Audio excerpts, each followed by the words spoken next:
Allô? Bonsoir le conquérant. Oui, bonsoir, cher frère Clore. Comment allez-vous? Je vais très bien chez vous. Grâce à Dieu, tout va bien. Et le week-end?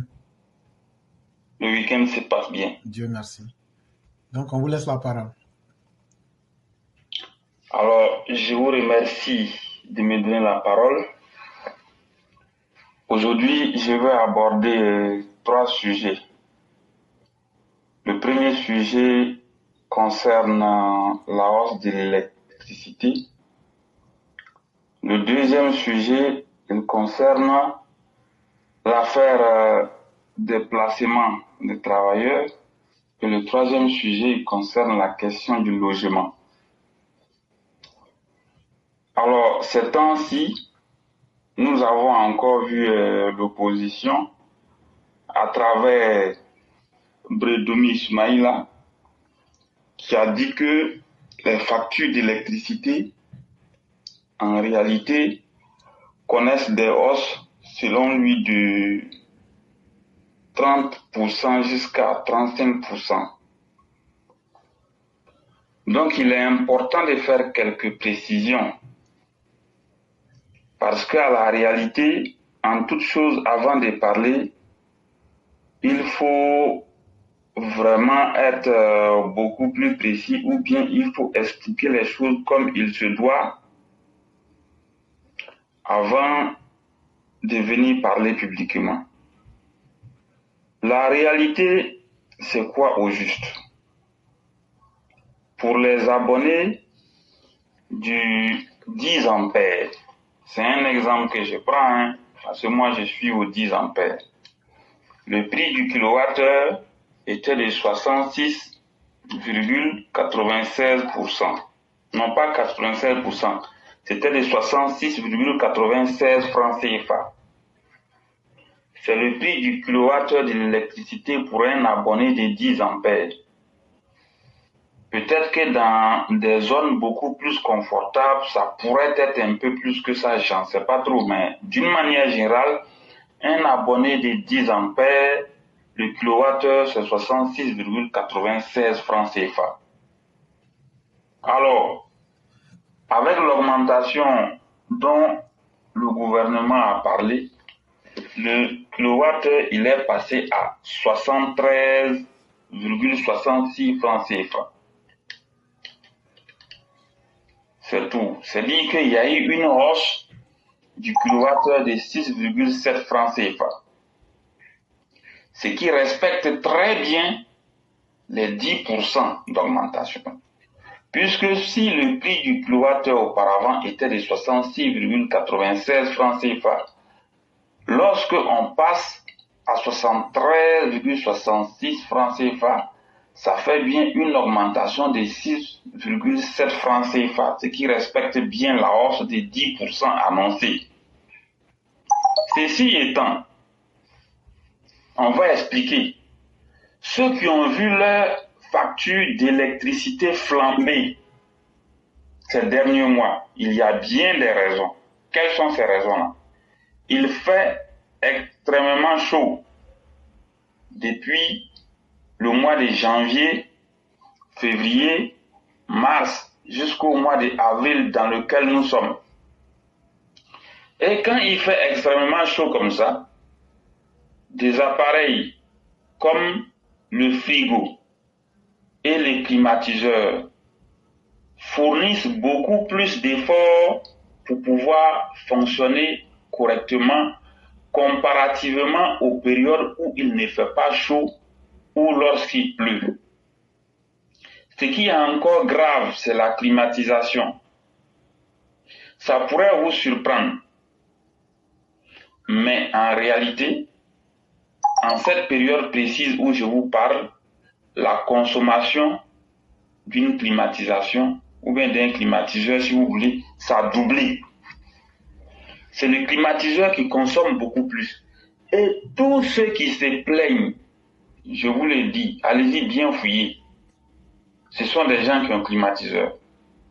Donc si auparavant, le cas même est très simple, c'est un cas qui s'applique à moi. Auparavant, moi, mon climatiseur, les 2 mois, je dépensais 15 000 francs CFA pour le climatiseur, pour une facture de 2 mois.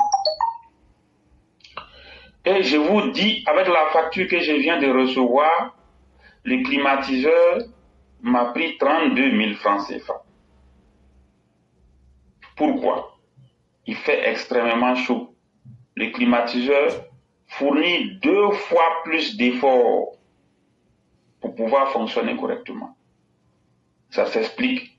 Et vous allez voir, si je décide de mettre à l'arrêt mon climatiseur, je vais économiser les 32 000 francs CFA. Autrement dit, si quelqu'un vous blague pour vous dire que climatisation ne bouffe pas courant quitter devant la personne, le climatiseur est un appareil qui détruit l'argent. Je vais le dire clairement. Si vous n'êtes pas prêt, ne branchez pas climatiseur.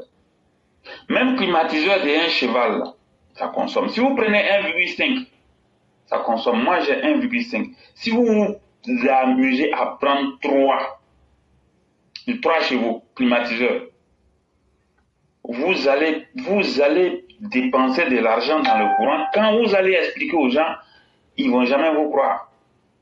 Mais si vous n'avez pas de climatiseur, que vous avez un frigo, plus l'éclairage, avec la télévision et les ordinateurs, ça ne consomme absolument pas du tout. Donc, pour être clair, ceux qui se plaignent, évidemment, c'est ceux qui ont un peu et qui ont branché climatiseur. Parce qu'il ne faut pas, on va se blaguer, hein, climatiseur, là, si tu n'as pas un peu, il ne faut pas mettre. Si tu mets, tu vas subir les conséquences. Les climatiseurs dévorent l'électricité. Ça, je vais être assez clair. Il y a des gens qui mentent pour dire, alors vous savez, la climatisation, ça ne consomme pas. Tout ça, c'est faux. Voilà 3 appareils qui consomment de l'électricité comme la folie. Il y a les climatiseurs, il y a le fer à repasser, et puis il y a le réchaud électrique, avec aussi la chaudière, l'appareil qui sert à chauffer de l'eau. Ces 4 appareils, au lieu de 3, j'allais dire 4, ces 4 appareils, si vous les branchez, ne soyez jamais surpris. Donc pour ceux qui se contentent de l'éclairage, de la télévision, de l'ordinateur et du frigo, en réalité, la facture, si ça a trop augmenté, comme je l'ai dit, ce sont les 10% ou bien 20%. Mais le cher Bredumi, il vient vous dire, oui, que lui, il a constaté que les factures ont augmenté jusqu'à 35%. Évidemment, si tu as 2, 3 climatiseurs ou 4 chez toi à la maison, et puis tu branches fer à repasser, il fait extrêmement chaud. Les appareils vont fournir 2 fois plus d'efforts pour fonctionner correctement. Donc les appareils vont consommer de l'électricité 2 fois plus. Tout ce que tu as consommé, on va te facturer. Quand on va envoyer la facture, tu vas te plaindre pour dire que ta facture a augmenté, c'est de l'escroquerie, mais il n'en est rien. Il n'en est rien. Chez moi à la maison, quand je ne branche pas le climatiseur, je me retrouve à une facture de 12 000 francs CFA à 15 000 francs CFA pour un abonné de 10 ampères lorsque je ne branche pas le climatiseur. Vous voyez, voici ma facture. Donc du coup, il faut qu'on soit suffisamment informé et prenons nos dispositions en conséquence. En tout cas, moi je vais le dire clairement, climatiseur, si tu n'as pas l'argent, il ne faut pas brancher. Parce que si tu mets en marche, dans tous les cas, la facture va venir et tu seras surpris. Surtout quand il fait extrêmement chaud, comme cette période de janvier jusqu'à avril, c'est un sérieux problème. Ça, il faut que les choses soient suffisamment comprises. Sinon, les uns et les autres vont aller dans tous les sens pour dire que les factures ont doublé, les factures ont triplé, les factures ont quintuplé, il n'en est rien. Quand il fait extrêmement chaud, un appareil comme le climatiseur ou bien le frigo, ils consomment 2 fois plus. Donc soyons vigilants. Prenons nos dispositions en conséquence. Sinon, l'augmentation qui a été constatée, c'est bien l'augmentation de 10% et pas plus. Voilà. Maintenant, le deuxième sujet concernant le placement des travailleurs par des cabinets de recrutement. À plusieurs reprises, nous l'avons dit ici. Ce sont des sujets qu'on entend souvent. Mais la réalité, c'est quoi? Je l'ai toujours dit. Je ne veux pas qu'un jour ou l'autre, que l'opposition vienne s'approprier ces débats-là, ou bien l'opposition en face de ces sujets une question nationale. Non. Nous sommes en mesure de résoudre les problèmes sans que ces opposants ne viennent trouver de quoi arrêter. Donc, agissons et anticipons au bon moment. Et sur cette question, je vais le dire, il revient au président de la République de résoudre ce problème. Nous entendons des choses. Ces derniers jours, c'était les servantes. Voilà. On a constaté que, bon, il y a une représentante, sinon il y a une servante qui a commencé à dire des choses. Les gens travaillent de 5 heures du matin jusqu'à X heures. Bon, les salaires, on ne sait pas c'est combien. Bon, là-bas, il y a agents de placement. Bon, quand on prend les agents de sécurité, les vigiles, c'est la même chose. On va te dire, les vigiles, il est déclaré à 200 000, ou bien à 230 000, ou bien à 150 000. Mais tout le monde sait ce qu'un vigile reçoit. Jusqu'à preuve du contraire, un vigile peut recevoir entre 40 000 et 70 000 francs CFA. Car cela ne tienne. Dans plusieurs industries et entreprises privées, quand tu prends des ouvriers, des manœuvres, des agents de maîtrise et parfois même des jeunes cadres qui sont recrutés à travers certains cabinets de placement, souvent, quand tu discutes avec eux, ce qu'ils reçoivent comme salaire, c'est parfois très loin du vrai montant qui est déclaré. À qui profite cet argent? Nous n'en savons pas plus. Il faut que les décideurs prennent ses responsabilités. Mais connaissant la société ivoirienne, tant que le président de la République ne va pas taper sur la table pour s'approprier ce problème, moi je ne suis pas sûr que les choses vont aller sur les roulettes. Or, nous souhaitons que les choses aillent sur les roulettes. Nous n'avons pas de leçons à recevoir d'un quelconque PDC RDA ou bien d'un quelconque Laurent Gbagbo ou bien de qui que ce soit. Soyons assez responsables pour résoudre nos problèmes. Pendant que nous y sommes, prenons des décisions courageuses qui vont apaiser l'ensemble des Ivoiriens. Ce sujet, quand je l'aborde avec la manière. Je ne veux pas indexer une entreprise, je ne veux pas attaquer de façon frontale un cabinet de recrutement, je ne veux pas indexer non plus un individu. Je ne le ferai pas. Mais d'une manière générale, nous savons tous que c'est la réalité. Résolvons ce problème. Nous n'avons pas de leçons à recevoir des opposants. Troisième sujet, la question du logement. La dernière fois, j'en ai parlé ici. La question du logement également, il y a problème. Nous savons que des maisons comme les 2 chambres salon, les 3 pièces, ou bien les 3 chambres salon, les loyers ont pratiquement doublé ou triplé en l'espace de 10 ou 15 ans. Ça, c'est une réalité. C'est une réalité aujourd'hui que personne ne peut nier. Fort de cela, il revient au gouvernement de convoquer toutes les parties prenantes pour les consulter, pour discuter et arrêter des décisions très fortes. Comment se fait-il que j'ai construit ma maison il y a 20 ans de cela, ou il y a 30 ans de cela, à des prix abordables, à un moment où la tonne de ciment n'était rien, à un moment où même le plafond n'était rien, le matériel électrique n'était rien. Mais à cause du gain rapide et de la spéculation abusive, aujourd'hui, je suis devenu sans pitié. Pourquoi? Il faut qu'on regarde tout ça. Et même s'il faut que les impôts sur les logements, l'État réduise sa quote-part, il le faut. Il le faut. Toutes ces maisons qu'on est en train de construire à Abidjan, un travailleur lambda n'est pas en mesure de dormir là-dedans. Je vous le dis. 2 chambres salon sur immeuble à 200 000 francs CFA, à 240 000 francs CFA, à 250 000 francs CFA, à même 300 000 francs CFA. Est-ce que c'est raisonnable? Vivre sur immeuble, ça c'est pas maison de luxe, ça. En Occident, tout le monde sait. Vivre sur immeuble, c'est pas maison de luxe. Mais qu'est-ce qui a pu bien se passer pour que les 2 chambres salon sur les immeubles là, on nous dise que c'est 200 000 francs, 250 000 francs. Qu'est-ce qui se passe?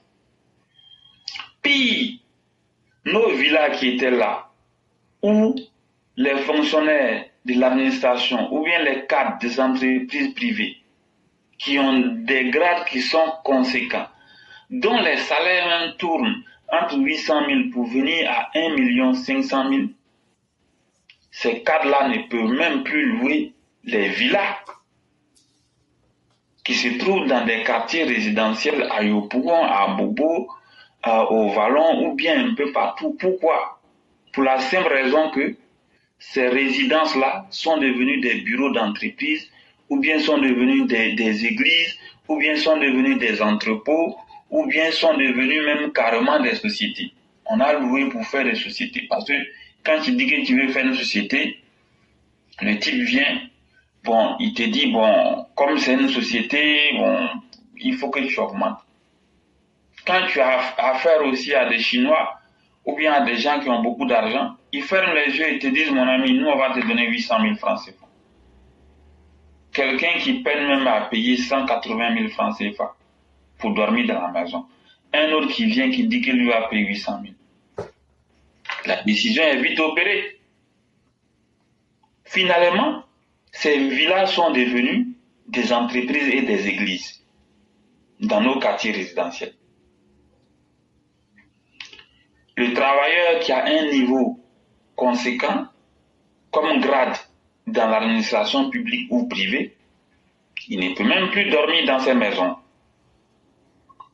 Donc sur la question, il revient au gouvernement de prendre des décisions courageuses.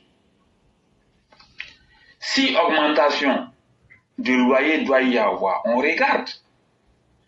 Entre les années 90 pour venir jusqu'aux années 2010, les loyers étaient combien? Ça a augmenté de quel pourcentage? De 2010 pour venir vers 2024, ça a augmenté de quel pourcentage? On regarde, on essaie de trouver quelque chose de raisonnable comparativement aux revenus des travailleurs pour pouvoir fixer les loyers. Auquel cas, on risque de ne pas s'en sortir. Donc, c'est tous ces problèmes qu'il faut regarder de près et résoudre pour que les choses se passent bien. Sinon, je l'ai dit, la cherté de la vie que les gens évoquent, tout ça, c'est parfois démesuré. Parce que quand il pleut, quand les saisons se passent correctement, le marché est approvisionné en denrées alimentaires, il n'y a pas de problème. Aujourd'hui, le transport, le prix est acceptable. Quand, malgré même l'augmentation des hydrocarbures, vous avez vu, le transport n'a pas flambé. Voilà, donc il faut que les uns et les autres vraiment trouvent des solutions efficaces à tout ce que nous sommes en train de dire pour le bonheur de tout le monde. Je vous remercie. Vraiment, merci beaucoup, cher pédagogue. Merci beaucoup, le grand maître Sundiata Conquérant. Voyez-vous, quand vous illustrez vos dits avec des exemples aussi palpable que pragmatique, ça fait que nous autres, on voit tout en image et c'est tellement bien dit qu'il n'y a pratiquement plus rien à dire parce que vous avez tellement bien séquentialisé les choses avec des exemples, mais il n'y a plus rien à dire. On va simplement dire aux élèves qui n'ont pas compris de lever la main, mais je ne crois pas qu'il y en a. Et ces 3 sujets ont été tellement bien évoqués que cherchons à voir notre propre responsabilité en toute situation, c'est tout. Et une société, c'est l'ensemble de ceux qui la constituent, qui la construisent ensemble. Cherchons à nous faciliter mutuellement la vie. C'est comme ça qu'on pourra arriver à une société harmonieuse. Vraiment, le Conquérant, nous vous disons merci. Merci pour cette belle présentation, qui est même plus qu'un cours magistral. Hein. Vraiment, merci beaucoup. Je vous remercie et portez-vous bien. Excellente émission à tout le monde. Merci et on vous souhaite aussi une excellente soirée et un très bon week-end. Merci beaucoup. Je vous en prie.